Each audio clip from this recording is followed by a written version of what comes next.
Hey everybody, it's Raksharu here. I'm going to be making a demo log guide today and talk about every aspects of the spec, making it beneficial for every class you may play so that you will be able to do the various things, maybe help us better if you are playing with us, maybe you want to kill us better if you are playing against us, or maybe you play a demo log yourself and you just want to play it a little bit better. So before we get started with the video itself, let's just go over the topics that we're going to talk about.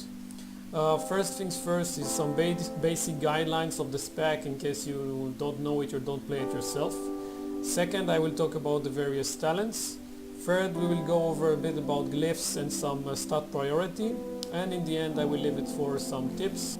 Let's start by going over some basic guidelines. I will start with talking about Demonic Fury. Demonic Fury acts like a second mana bar that we cast spells in metamorphosis form. In order to gain enough Demonic Fury, we need to spam some spells and use our pets to do some damage, which will also increase our Demonic Fury. In order to do significant burst, we need roughly between 300 to 500 Demonic Fury, which will take us between 12 seconds to 30 seconds to gain. Let's go over defensive cooldowns. Every warlocks have Unending Resolve, which is a 2.5 minute cooldown roughly, which gives us 40% damage reduction and immunity to interrupt and silencing effect. We have Twilight Ward, which is a 50k magic damage absorber that comes from 4 set bonus. We have a significant heal that will heal us for roughly 25k a second, plus will give us a bonus of 25% increase in healing done to us, and will heal us our pet as well. We have Sacrificial Pack, which is my favorite, 1 minute cooldown only, to give me a shield which will provide me the same absorption as my pet HP, and as you can see for a demo lock it's around a little bit above 200k shield that can be used while we are CC'd. Or you can take Dark Bargain. The reason I don't like it is because it's 3 minute cooldown, which is quite a lot, and will prevent all damage caused for 8 seconds, which might be preferable in some situations, but will put a dot on you, dealing 50% of the damage each absorbed over a period of 8 seconds. Regarding burst, our burst basically comes from one significant spell, which is Dark Soul Knowledge. This is a 2 minute cooldown that will increase our damage done for 20 seconds, and it's not dispellable. When I'll pop this, I will be engulfed in flame, and if I'll pop every cooldown I have, including the trinket and metamorphosis form, you can see the animation is pretty strong and unavoidable.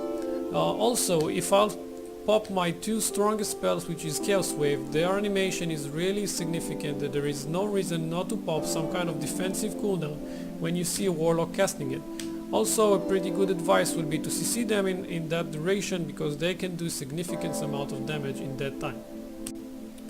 I will cover the mobility section separately. We have Demonic Gateway, which has a 5-second cast time, resulting in the fact that you will probably be needing to ask your team members to make sure in arenas that you are able to cast this on the start of the arena. In rated battlegrounds, this Demonic Gateway has a significant use when needing to cross waters or get over obstacles, or just closing the gap between one node to another that you are defending. Demonic Circle will give you a teleport on a 25-second cooldown in caster form, and an additional 25-second cooldown in meta form for the cost of 40 Demonic Fury. In meta form we also have Demonic Leap that will get you a little bit of distance, and the knockback for 30 yard range if you are using Meneret's Fury. Regarding the talent tree, in the first tier we have Dark Regeneration, which far presses any other healing capable talents in the first tier, so I see no reason not taking this. Going over to the second tier is CC tier. Every one of these is really good, and it's quite situational. Howl of Terror, I prefer using this in unrated battleground since it's an AoE fear, but you do need to be close in range, so probably in RPGs this will shine the most. Mortal Coil is best used 1 versus 1 since it gives you a heal and an effect that doesn't DR from any other CC you have, but for the longest cooldown, which is 35 seconds. Shadow Fury is best used in my opinion inside arenas because of its long range stun and the ability to peel off your team members with AoE stun. In the third tier we have defensive cooldowns that we've talked about before, I would just say again that Sacrificial Pact, in my opinion, is the strongest due to two facts. One, it has the shortest cooldown of only 1 minute, and the second one, it gives a roughly big amount of shield that lasts for 20 seconds, which is far more than anything else, and can be used while you are CC'd. In the third tier we have a choice between two significant spells. We can take Outbound Will, which is an additional trinket on a 1 minute cooldown, but for a significant amount of 20% of our maximum HP, which makes it a difficult choice to make.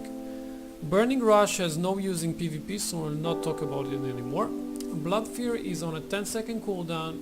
It will cast your fear instantly, resulting in the fact that you will not be needing to cast any form of castable spell from within your Shadow School, making yourself uninterruptible and unable to be locked out of shadow spells. Going over to tier number 5, we have a selection of 3. All of them are really good in their own specific way. Grimoire of Sacrifice will give you the most significant damage increase in your burst, since it increased the damage done by your spells that you're bursting with by 30%, and also the damage done by your imps. Grimoire of Service will get you the most utility by providing a second demon that will fight for 20 seconds and on a 2-minute cooldown, but will also use his CC ability when you cast it. For example, our Voidwalker will disarm the target when cast, our Felguard will stun the target, and our Felhunter will silence the target on casting. Grimoire of Supremacy is bestly used when you don't have any other class with you that gives the Mortal Strike effect, and I will explain. Our Felguard Legion Strike attack puts a debuff on the target, reducing the effectiveness of healing by 10%. If I would have used Grimoire of Supremacy, my improved Felguard would actually put the same debuff only for 25%. I do believe that this does not stack with Mortal Strike, so if you're playing with a warrior or anything on that sort, there is no reason to go for Supremacy.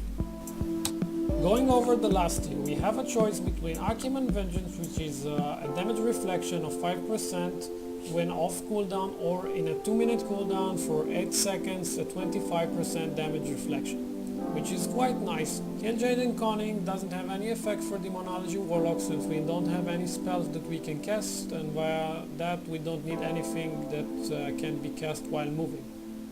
Menrad's Fury in my book far presses Argument Vengeance, and I will go over the reason.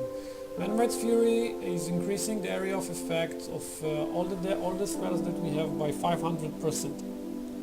Area of effect spells that Demonology have is End of Cooldown or Chaos Wave, which is our main damage source in Burst, in Demon form. Really important in rated battlegrounds and even in arenas in order to make a significant pressure. Also, our knockback will be effective for roughly 30-yard range, which is really good in every situation I can think of. Last but not least is Hellfire. Hellfire is a very good spell using in rated battlegrounds in order to increase Demonic Fury really fast and actually making some pressure on the enemy team. And also it's a really good spell in flashing stealthers that can be a mage, that can be a rogue, and it can be even a druid, opening on you in an arena or when defending a node as a warlock. Going over stat priority, at the moment PvP resilience power versus everything else. After that you will be taking PvP power, then you will be going for mastery, and in the end critical strike chance. Of course, I've not mentioned this, but hit chance must be over 6% or you might miss the target. In jamming, I would just recommend that you will always take the socket bonus that you can take and follow that priority that I've mentioned before. In the glyph section we don't have many options, since Glyph of Hellstone and Glyph of Imp Swarms are pretty permanent. Glyph of Hellstone will double the amount of healing received from Hellstone and making it a hot that will actually heal you over a period of 10 seconds. Glyph of Imp Swarm will give you a new spell in your spellbook that will let you summon 5 imps on a 2-minute cooldown that will do a lot of damage while you are bursting, and will also give you a tons of Demonic Fury to help you maintain your burst. The third glyph that I'm using in the major glyphs is Glyph of Demon Training. It will give me a 20% increase in the maximum health of my Felguard, which will be translated into a bigger shield using Sacrificial Pact. In the minor glyph I will point out one glyph, glyph of health funnel. This will translate health funnel into an instant cast that will heal our pet for 50% of the demon health, but will have a 10-second cooldown. And this nice spell will heal my pet for 35k each time I'm doing it on a 10-second cooldown, which is quite good. And since it's a minor glyph, I really recommend taking it. Okay guys, I promised you a tip or two, so I'm going to show you my burst macro. My burst macro is doing the following. First of all, it will cast my dark soul. It will make sure that I'm going into metamorphosis form, only casting when I'm not in metamorphosis form. It will cast my blood fury and my PvP trinket in order to increase my spell power. It will cast Grimoire of Sacrifice, sacrificing my pet and increasing my damage dealing by 30%. It will tell my party that I'm bursting, and in case I'm going to spam this, it will start casting Chaos Waves. Okay, now let's see it in action.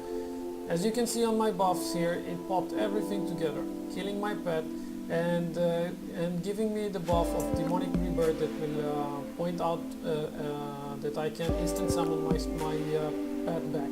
I configured with Power Euro Classic to put the counter here, so I will know when to exit Metamorphosis and instant cast my pet again, making sure that after I'm bursting, I'm never without a pet, never losing the utility and the defensive, and of course the sustained damage that my pet can deal. One last tip before we say goodbye for now. I will show you that you are actually able to do a significant amount of bursts without waiting for 1 second with Demonic Fury. Okay? What I'm going to do is cast my imps, send my Felguard, popping my burst macro, shooting double Chaos Wave, and start spamming actually Touch of Chaos. Then I will resummon my pet, stun the target, send it there, and Fellstorm all over it.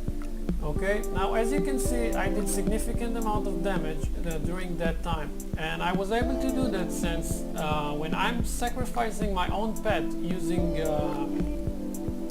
using Grimoire of Sacrifice and I'm in demon form, I will actually gain about 80 Demonic Fury right on the start, and my imps will make it possible to sustain the rage I need in order to keep bursting while in demon form. Thanks for watching, people. I hope I did help you. I'm sorry if it was too fast. Leave a comment, subscribe, and contact me in game if you need anything else. Farewell for now. Thank you for watching.